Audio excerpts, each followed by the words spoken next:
In this movie, I'll show you one final use for smart objects, which allows you to remove people from a scene using a stack mode known as median. But I will warn you, this feature only exists inside Photoshop Extended. So if you have the standard version of the software, you will not have access to stack modes. In which case, you can go ahead and skip ahead to the next chapter. I'm looking at a subfolder inside the 24 Smart Objects folder called Vicenza Pics.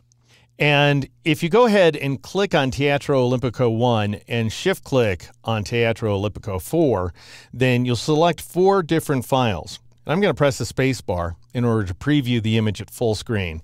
And you can see, as I advance from one image to the other, that while the scene is fairly stationary, I wasn't using a tripod, so things bounce around a little bit. But the biggest difference is that we have my friend Colleen walking across the foreground. So let's say, much as I like Colleen, I want to go ahead and get rid of her where the scene is concerned. Well, here's how. I'll press the escape key to return to the bridge, and then go ahead and select those 4 images once again. You don't want to have stack mode median.psd selected because that's the final version of the file. With those 4 images selected, and by the way, if you were trying this with your own images, you need at least 3 shots to make it work. Then go up to the Tools menu, choose Photoshop, and choose Load Files into Photoshop Layers, and that'll go ahead and launch Photoshop and combine those images into a layered composition. All right, now press Ctrl-0 or Command-0 on a Mac in order to zoom in slightly. And I want you to see here, I'm going to click on the bottommost layer and then Alt-click or Option-click on its eyeball. And now I can press Alt-right bracket to advance through these layers, and you can see that things bounce around quite a bit. We need to go ahead and align these layers together. So I'll go ahead and Shift-click on the bottommost layer so that all 4 layers are selected. And then I'll go up to the Edit menu and choose Auto-Align Layers. And that'll bring up this dialog box here. You want to leave projection set to auto and leave the 2 lens correction checkboxes turned off, and then click OK. And Photoshop will automatically distort and align the layers so that they better overlap. Now let's check what's happened here. I'll click on that topmost layer to make it active so that we have 1 layer active and it's the only layer that's visible. And then I'll press Alt left bracket or Option left bracket on the Mac to advance down the stack, and you can see now that all 4 of the images perfectly align. All right, the next thing you need to do is turn on all the layers, and then click on the bottommost layer, shift-click on the topmost so that all the layers are selected, and go to the Layers panel flyout menu and choose Convert to Smart Object, or press that keyboard shortcut of Control, Command, on the Mac. All right, now for the moment of truth. Now, Photoshop Extended ships with a bunch of stack modes, but you wouldn't know it because they're so hard to get to. You go up to the Layer menu, you choose Smart Objects, then you choose Stack Mode, and if you don't see this command, it's because you have the standard version of the software. And then you have access to a variety of different stack modes that you can apply one at a time. So only one stack mode can be applied to any given Smart Object.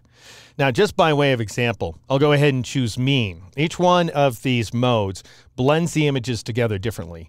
And when you choose Mean, you end up getting the average luminance levels from all 4 of the images inside of the Smart Object. And as a result, we have these Colleen ghosts that are traveling across the scene. So if you want that kind of effect, then Mean is the stack mode of choice. I'm going to go ahead and expand this layer so that we can see the stack mode listed below the Smart Object name. And as long as I'm here, I'll go ahead and rename the Smart Object All Layers.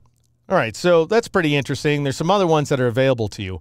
I'll go up to the Layer menu, choose Smart Objects again, choose Stack Mode. Fairly laborious to switch between these guys.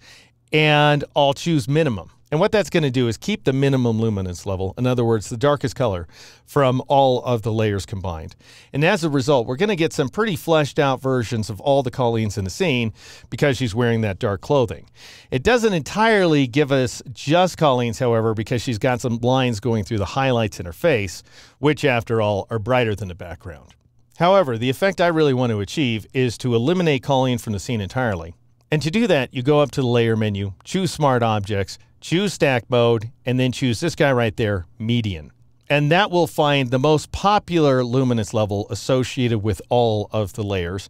And because Colleen only appears on 1 layer at any given position, she ends up being 100% eliminated. All right, I'm going to press Ctrl-0 or Command-0 once again in order to back out of the scene. And now I want to go ahead and crop things because, after all, we have some weirdness out here in the corners. So using the rectangular marquee tool, I'm just going to draw a selection about yay big here that ends up capturing what I consider to be more or less the ideal composition for the scene. It's certainly symmetrical. And now I'll go up to the image menu and choose crop. Now, normally the crop command is going to delete all the pixels that are outside the selection. The only exception is when you're using a smart object, because after all, smart objects by definition cannot be cropped. So I'll go ahead and choose that command, and we end up getting this final version of the scene. I'll press Control D or Command D on the Mac in order to deselect. I might want to brighten things up as well. So I'll click the black-white icon at the bottom of the panel, choose Brightness Contrast, and I'll go ahead and take the brightness value up to 20, and I'll take the contrast value down to -20, and we get this final version of the composition.